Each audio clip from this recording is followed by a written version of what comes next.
Every day means every day, and in today's video, I'm going to be showing you how sometimes slowing down a little bit is actually the best way to go faster in life, in business, and even in relationships. See, for those of you who know me, you know that I am a car guy. Okay, I drive a Z06. I'm always fascinated and interested in the newest, latest, and greatest car news coming out of the car industry.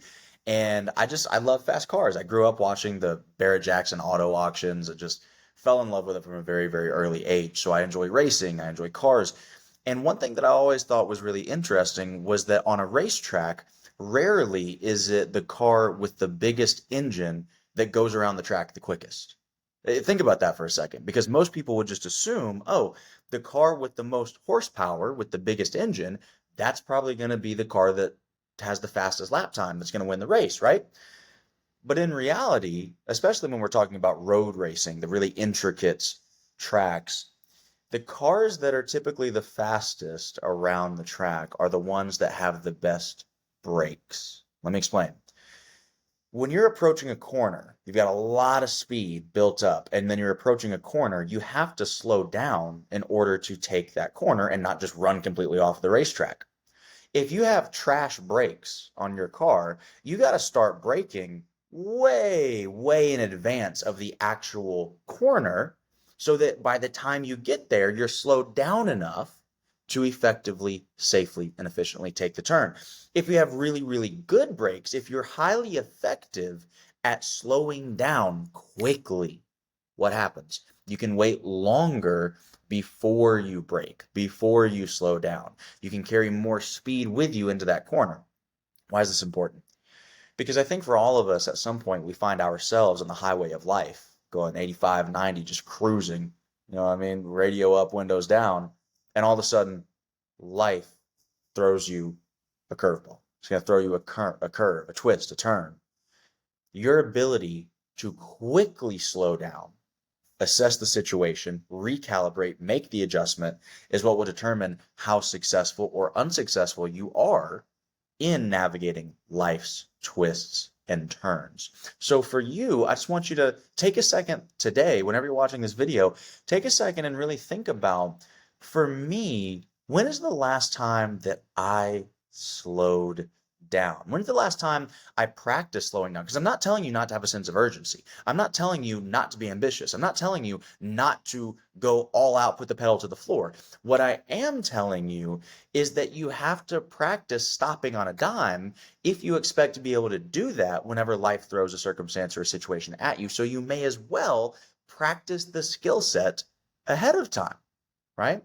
And what I've noticed is that most people have the ability, like most people have the ability to slow down, to reflect, to allow themselves to feel a little bit of fulfillment and joy from their accomplishments.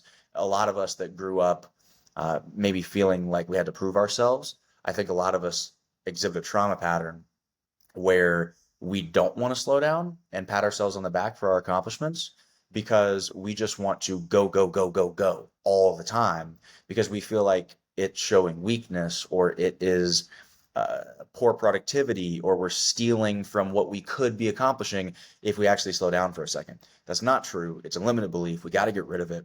But everyone knows how to do it. Everyone knows how to take a step back and say, that's pretty good. By the way, go read Genesis. Step back and say, that's good. Everyone knows how to do that with their own life, with their projects that they're working on, even with themselves. Most of us just don't practice that. Most of us are just not intentional about doing that on at least a semi-regular basis. I'll give you another story that has to do with cars that I think you'll enjoy that sort of exemplifies this point as well. I was in Ann Arbor, Michigan. This is when I still lived up there. And I had my Camaro at the time, V8, 455 horsepower. And I went to my favorite road in all of Ann Arbor. There's this one road that goes by the river, just super windy, beautiful, middle of the woods, gorgeous road. And I went out there for a nice Sunday drive one morning. And I get out there, so excited. I get stuck behind a car. Now, keep in mind, it's a double yellow, just one lane on each side, two-lane road. There's nothing I can responsibly do about this. I'm stuck behind the guy. And it was a 45 mile an hour zone. He was going like 35. Now, I would have been a little hurt if he was going 45 because obviously that's not what I was there to do. but you're going 10 miles an hour under the speed limit? And now you're really upsetting me. Now you're really messing with my Sunday drive. Here's what really bothered me though. What bothered me was not so much the fact that he was driving under the speed limit. What bothered me was the fact that he was also in a Camaro of similar model year with a V8 engine and 455 horsepower. Him and I were in the exact same vehicle. I was trying to use my vehicle to its fullest potential. I was trying to exhaust everything that it was capable of. He was riding the brakes on his same amount of power, just as well engineered of a vehicle, just as powerful of a vehicle, just as capable of a vehicle, but he's riding the brakes on the vehicle where I'm trying to get everything I can out of it. What am I saying? A lot of times in life, you got just as good of a vehicle as whoever you look up to. Your mind, your body, and your spirit is just as capable. You got just as good of a vehicle as anybody else. God bless you the same way he blessed anybody else. It might look different. It might manifest different. You might have a different talent, gift, or skill set, but the power of the vehicle is the same. But you ride the brakes. And then you get mad when other people are zooming by you. Why? They got the same kind of vehicle. They don't have anything you don't have, but they're using it to its fullest potential. So why do I give you these two examples? Both times, whether it's slowing down or whether it's speeding up, you know how to do it, but you don't practice it. You're not intentional about it. You're not deliberate about setting aside time to say, okay, this is a season where I need to practice slowing down, practice taking a step back, practice my brakes, because I know life's going to throw me some twists and turns pretty soon here. I need to be ready for that. I need to be ready to slow down, brake, into the corner, apex, boom, on to the next. You got to learn how to do that. Or is this a season where, you know what, this is a pedal to the metal season. This is a pedal to the floor kind of season.